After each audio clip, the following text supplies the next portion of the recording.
So where we are in the curriculum, we're in methodologies, classification, and exploratory data analysis. And I'll pull up the notebook here. All right, so this whole exploratory data analysis module is going to start, I mentioned some specific functions that we're going to hand you. These are yours to save time. So we're going to reference some user-defined functions in this lesson. They are part of the curriculum in the classification component of the curriculum. Just in case you want to copy and paste the code to make it work, under user-defined functions right here, and it's under the Explore lesson. Okay. All right. So I really like this first definition from Prasad Patil.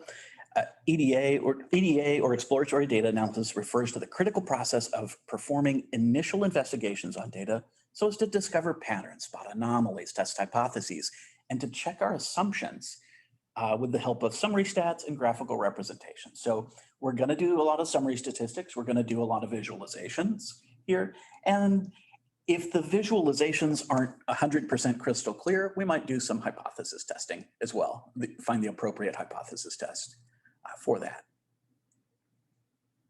Okay, so this whole exploratory data analysis thing is about exploring existing relationships in the data.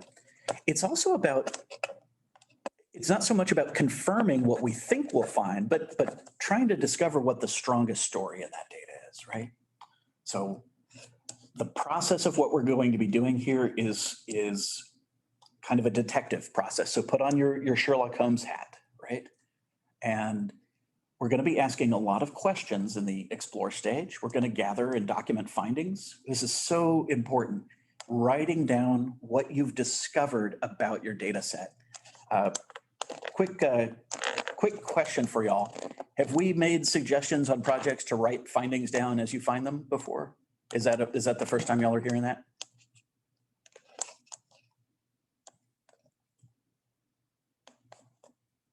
Or like how you handle an outlier, documenting that for later?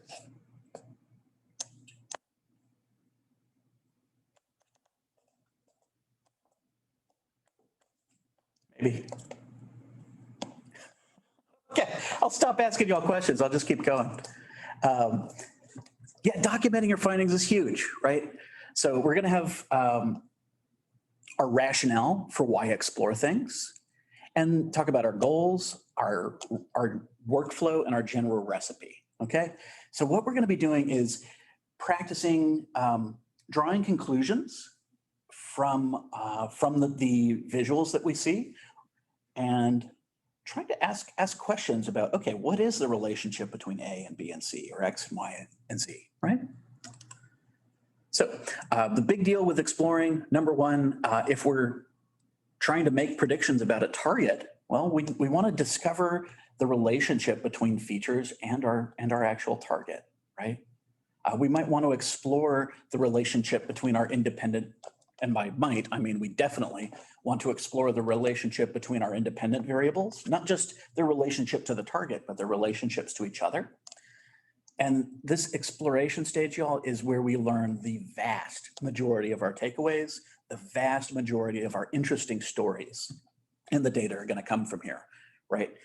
You're going to start learning some of the quirks of a given data set once you acquire it and once you start prepping it, right? You're going to find those nulls. You're going to get a little bit of a sense of what columns you have. We might also uncover additional data integrity issues in the exploration stage, right? If you go and graph something and that series or that column has nulls in it, your graphs might blow up, right? You might get an error, or your graphs might convert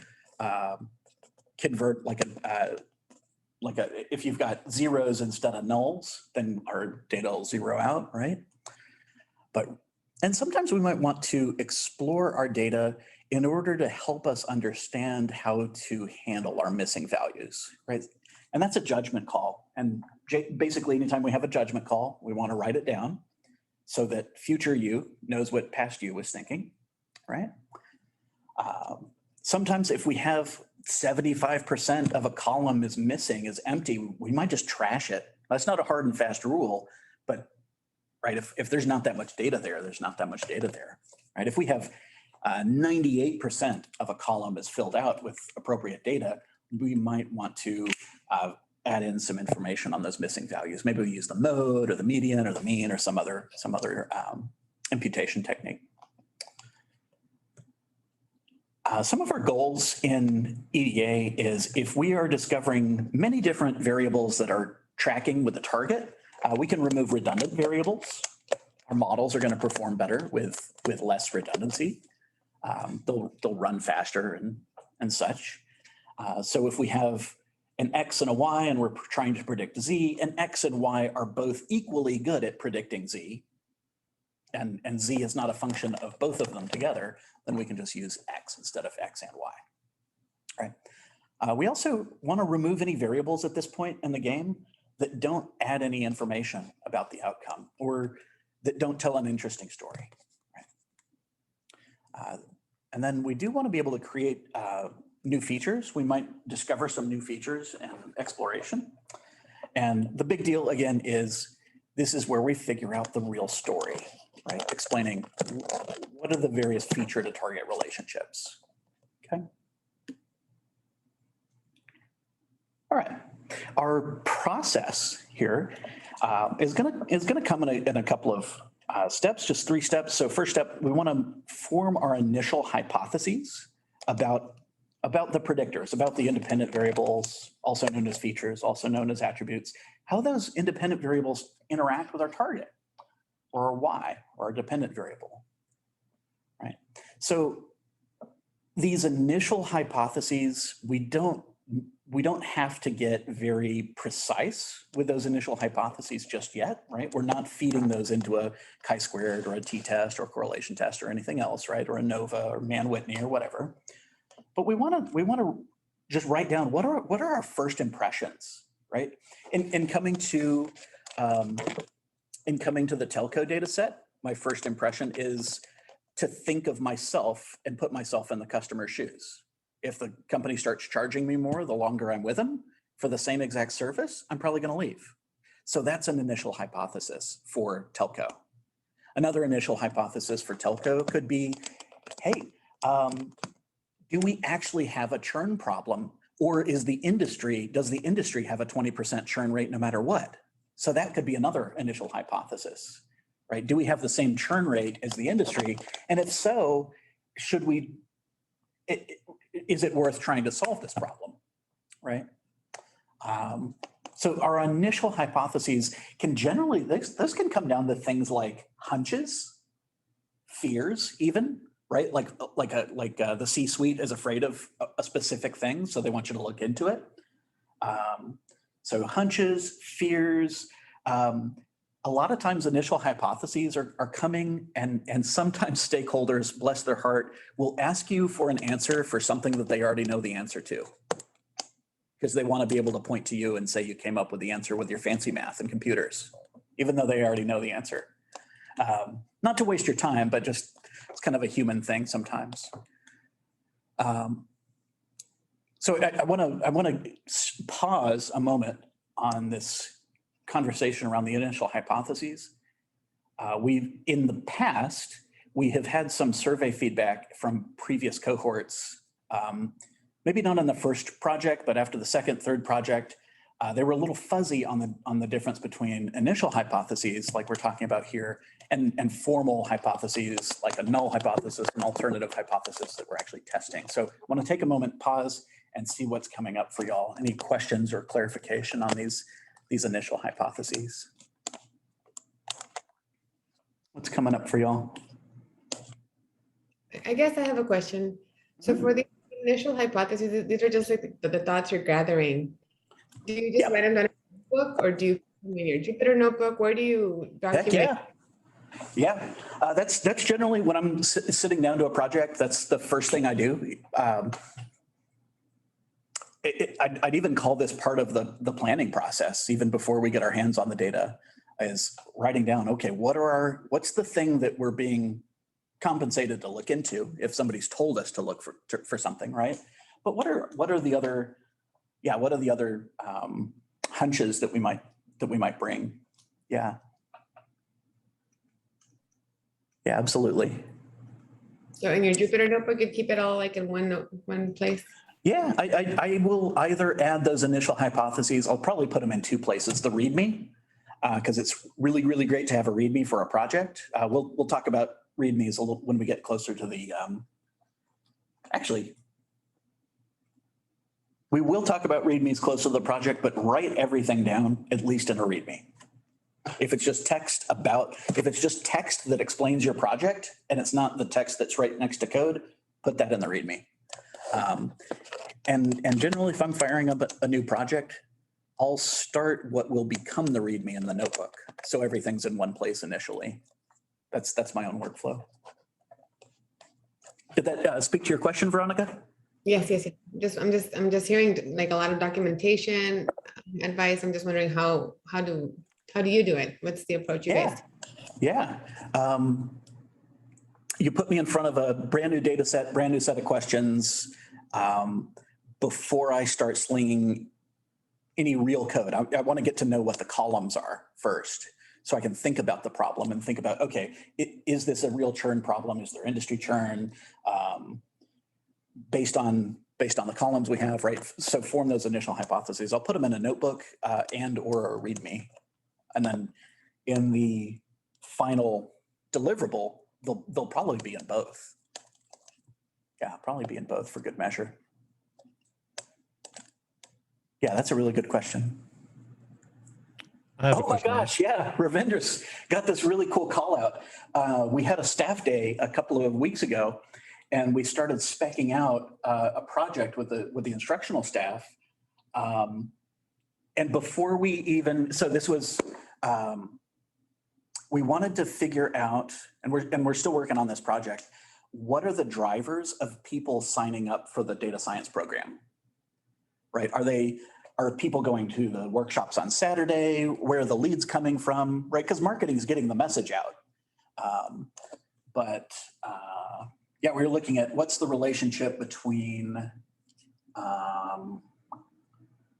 like some of the pre-work completion to if somebody actually starts in the cohort or not, what the sources of funding are. So we did all of this planning collaboratively on a whiteboard before we even looked at the data. Before we even pulled up HubSpot to look at the stuff that we had trackable information for, we just started with the wish list of if we had every piece of data, what would we want or what do we think we would need to be able to answer these questions? And we didn't even actually get to the initial hypothesis stage of pulling this data. What we did was take a manifest of if we had a magic wand, what data would we want? And the good news is we found maybe about 3/4 of it. But by not, and this is something that Maggie was taking lead with our internal project here. And I really liked how she framed things. This was a laptops closed kind of moment. And we took maybe about an hour and a half or something to put this together and to put together, okay, what data sources do we know we have? What values, even if they don't exist, what would we want to have on there? So we can track, okay, grant eligibility, funding sources, are people coming to the Saturday workshops? What kind of professional backgrounds are signing up more? So yeah, and that was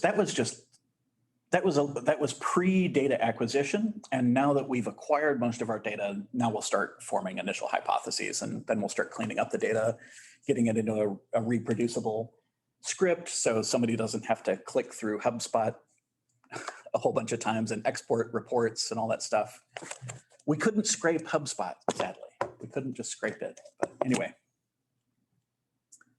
I got fired up about that because it's specifically, it's on the topic. It's not on the topic of EDA, but it's on the topic of planning and documentation. And we've got photos of what we've written up here in case we have to erase this. So that's the stuff will go in a README. Yeah. And same things with those initial hypotheses. So I hit a ricochet there a little bit, started talking about another project entirely, but I want to open it up again and make sure that we're crystal clear on this initial hypothesis stuff. Any other questions coming up for y'all? I actually have a question, Ryan. Yeah. As far as your initial hypothesis goes, Mhm. can that change, or can you have multiple? So like, Yeah, let's say yeah. I have an initial hypothesis, and then as I start to look at the data more, I realize, well, this is actually a better driver. Is that okay to change that? Yeah, well, I don't want to go back in time and change what that initial process was, but I want to document the first things I looked into. Okay, I looked into DSL versus fiber. Maybe somebody with a bad experience with DSL is going to think that DSL is why people are leaving. Just maybe they have a bias because their own DSL was poor quality, right? So you want to write down and document even when you discover that something is not the case. It is my answer to your question, Brandon, because that's science, right? If you're not, the difference between screwing around and doing science is writing it down, right?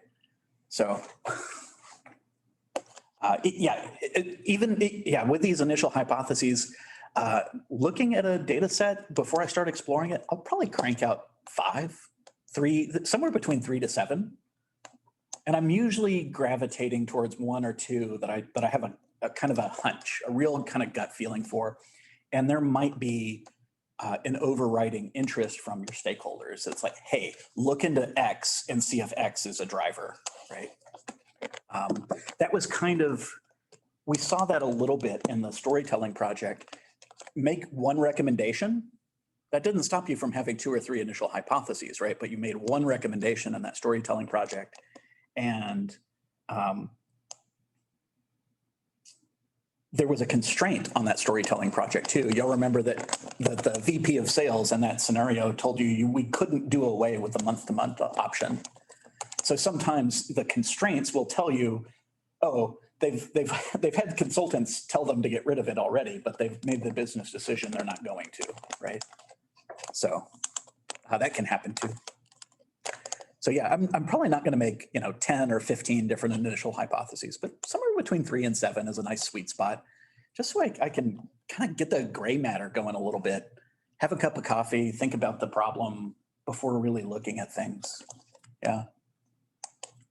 If we're looking for where do things go that are not in a README, they go onto paper or a whiteboard or a notebook first, and then they'll make it into digital.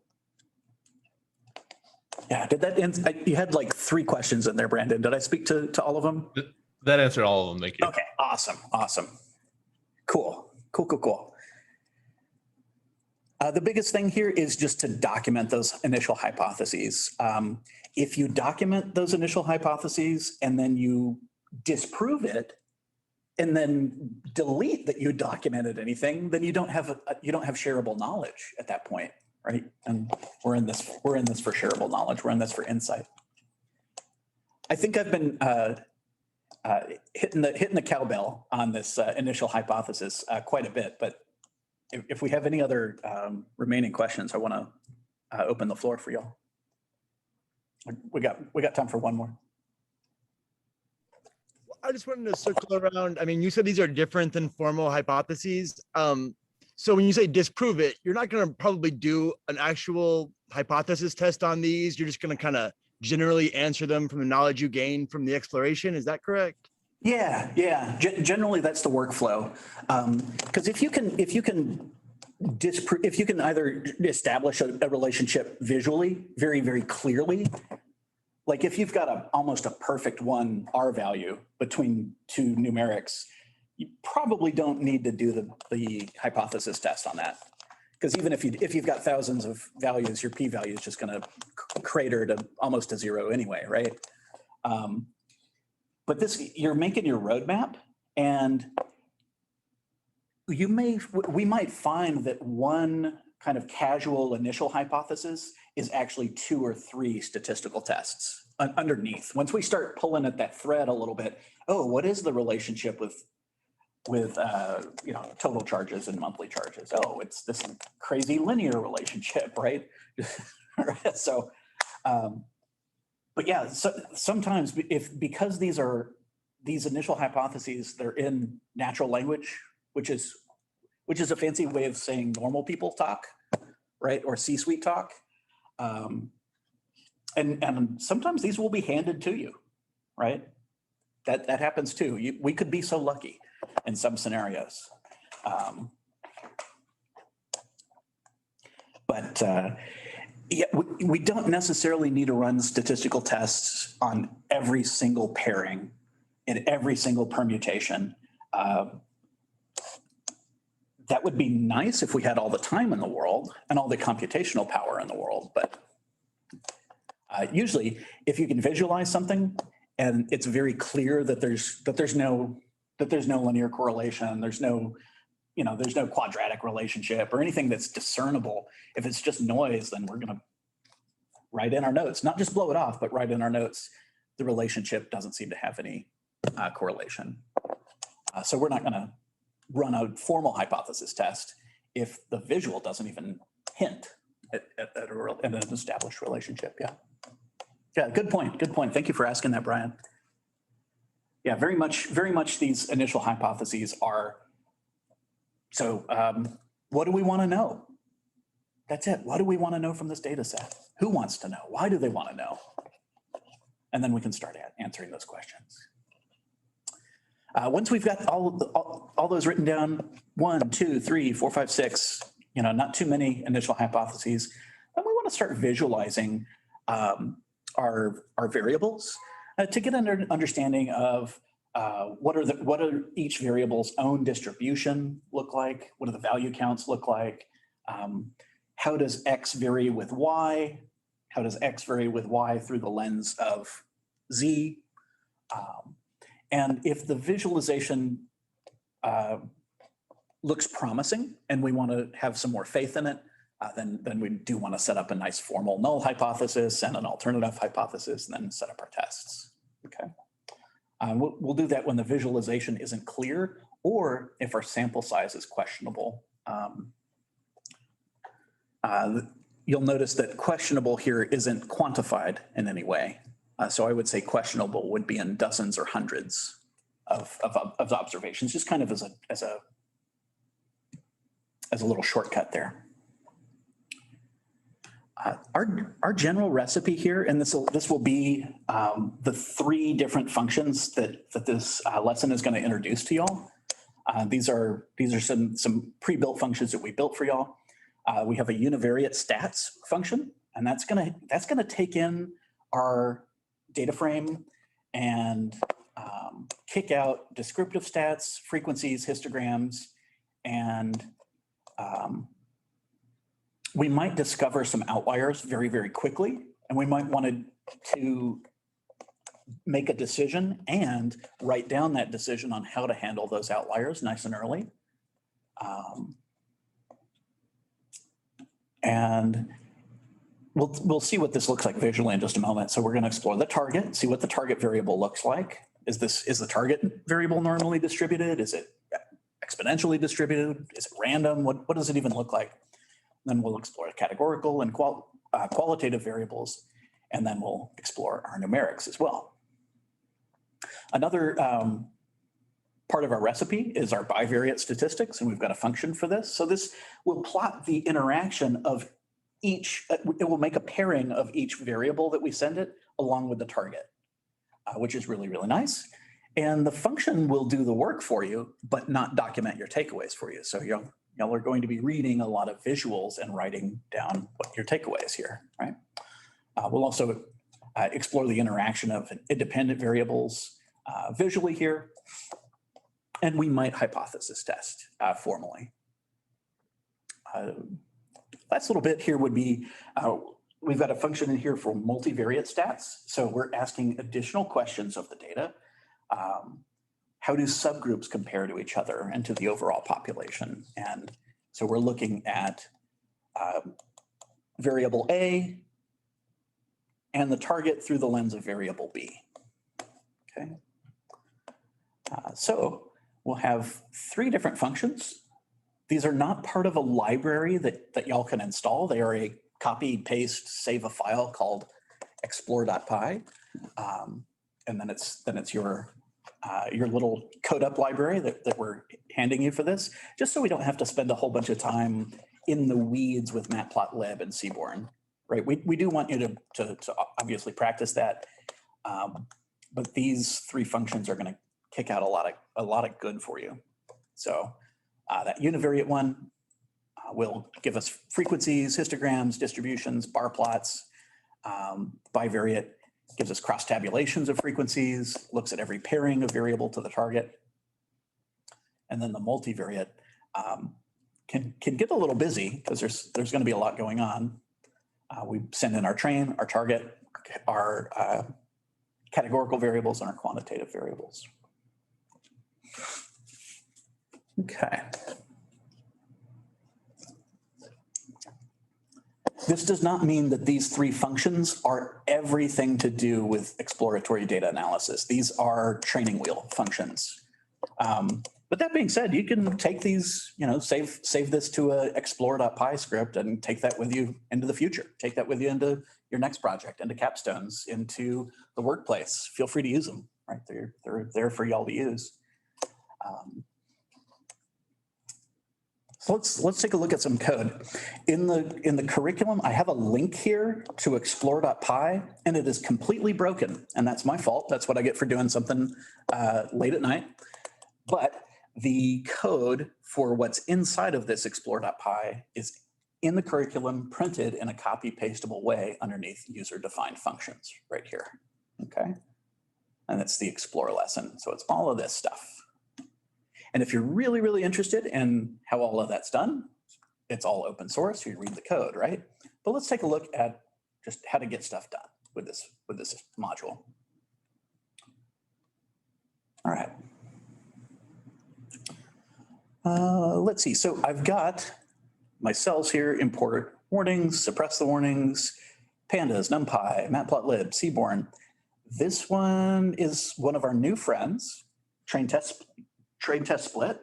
And then explore.py is a Python script. That's that code from the user-defined functions section, saved as a file called explore.py.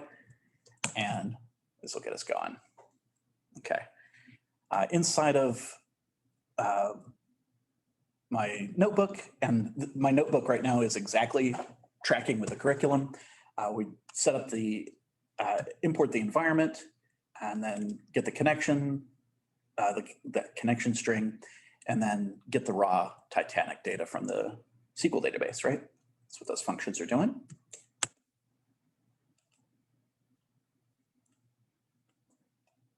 So we have, this is our raw acquisition here.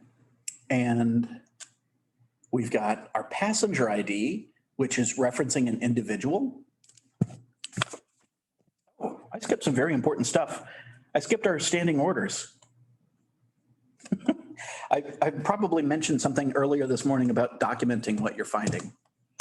Okay, in case you missed it, document your questions, write them down so they're concrete and not in your head. Because as soon as you have an answer, you'll forget the last question, right? Document your takeaways after each visualization, even and especially if there's nothing interesting going on between the variable and the target. That's Thomas Edison stuff, right? He found 1,000 ways that he couldn't make a light bulb. So discovering that there's not an effect or that there's not a relationship is worth writing home about. Document your answer to each of your initial hypothesis, document your takeaways, then document your action plan, right? If you have until 2 in the afternoon to get this project done, what are you going to do? If you have until Thursday to get this project done, what are you going to do? Right? So document, document, document. All right, so y'all have seen the Titanic data before. We have passenger ID, survived or not, the class, gender, age. There's some nulls in here somewhere. if we have siblings or if somebody's traveling with their folks or not. All right, so I'm gonna run through the Prep Titanic, which is handling the dummy variables for our categorical variables, right? And we'll clean that up just a little bit, all right? Now, the next stage, before we do anything else, we want to split our data into train, validate, and test. And I'm going to give y'all a quick pop quiz. Anybody feel free to hop off mute and answer the question, why the heck are we splitting our data? Why do we even split our data? Why don't we just use everything we've got to make a better model?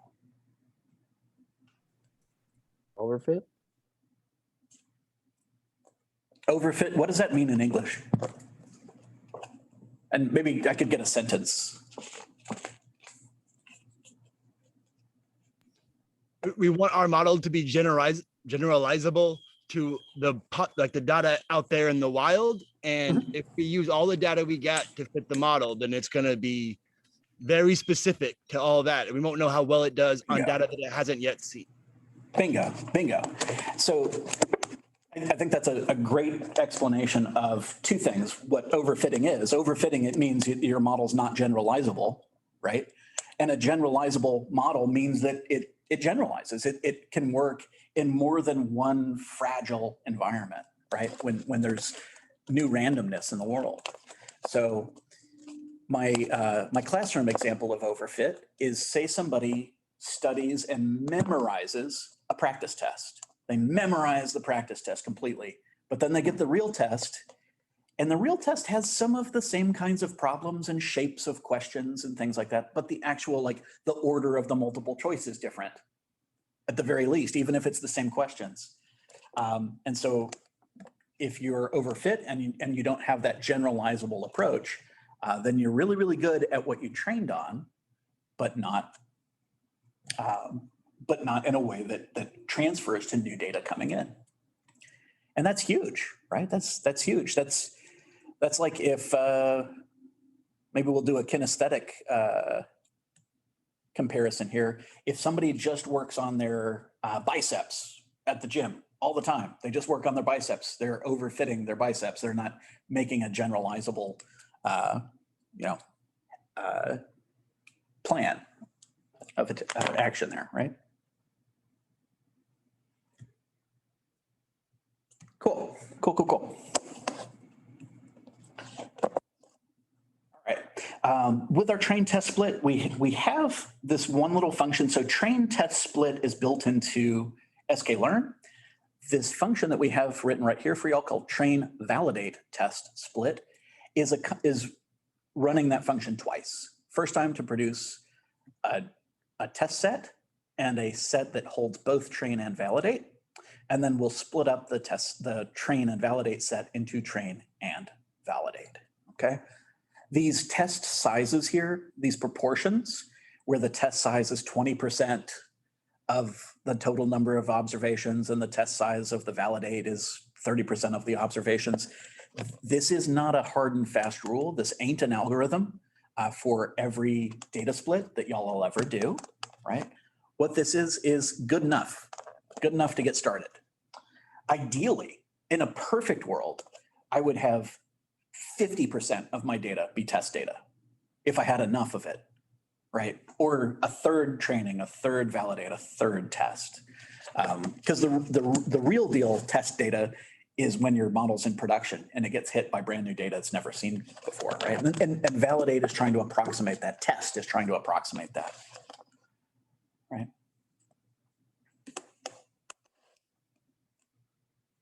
Okay, cool.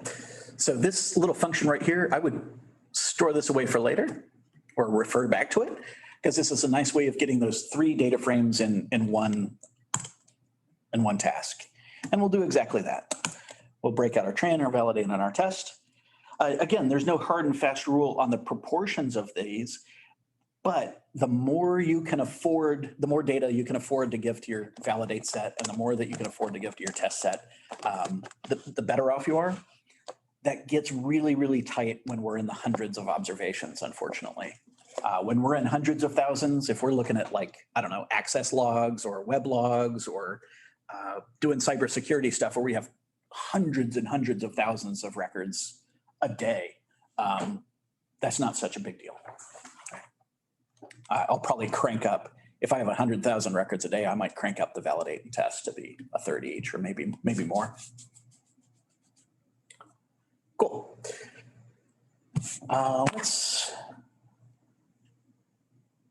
Let's see. Drop. Oh.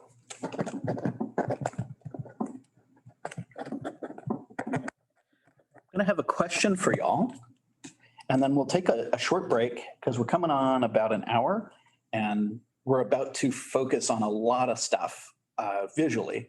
So I don't want to just steam ahead into stuff. So I'm going to ask y'all a question real quick with this data in front of me here. So with the data frame that I'm taking a look at, just a couple of rows here, I'm going to ask y'all this question. And if you've got some notes up handy, I would write this question on a note card or your notebook or whatever you use to take notes. What is our observation? Okay, write it down wherever you take your notes. What is our observation? What are our observations? And I guarantee you right now in Florence, when Maggie, Madeline, and Zach are going and visiting with all of the different capstone groups, they are asking them this question today. They're asking them this question multiple times throughout this week because it helps you frame your understanding of what you're doing, right? What is an observation here? So that's an important question in the planning stage and especially in the explore stage. So I'm going to float this out here. I'll shut up and give y'all an opportunity to answer. What does each one of these observations represent here? This data frame right here. Is it a person on the Titanic? A person on the Titanic. Yeah, that's it. I know that might seem like a really simple question to ask, and almost like, Ryan, why are you trying to drive this home about what is an observation? But the observations change all the time when we do things like aggregate, right? If we aggregated on, so you're completely correct, Josh. Every row in here is an observation, which is nice because that means that we're closer to tidy data, right? One of the first definitions of tidy data is every row is an observation. There's some logging systems that write 2 rows per observation. That's just bananas. But like if we say we took the first class, second class, and third class and grouped them and grouped this data frame, we would be changing our level of observation, not to individual human beings, but to what kind of ticket they had, right? And if we grouped on where they embarked from, what port they embarked from, where they got onto the ship, that would change our level of observation from individuals to what port a certain number of individuals embarked on. So yeah, definitely write down that question. What is an observation, or what do each of our observations represent? So put that in your notes, especially for Explore. Do that right now. What does each row mean or represent? And again, I know that sounds like a very elementary question, but it's one of those, the fundamentals are fundamental, and there's no way around that. And this question of what does each row represent, this can save your bacon on larger projects where you're getting way into the weeds. And you may have much more detail. Like in the Titanic, it makes sense we're predicting if individuals made it or not, right? If they're going to be in the movie or not, or if they're at the end of the movie. But if we had to answer a different question, like where people embarked from, we'd have to change our level of observation, group unembarked, right? And then move forward differently. All right. So thank y'all for leaning in on that. What does each row represent? Hope y'all took that down in your notes. Let's take 13 minutes. We'll go till 10:20, and then we will pick up with the univariate stats. Sound good? I think it sounds great. I'll see you in 13 minutes.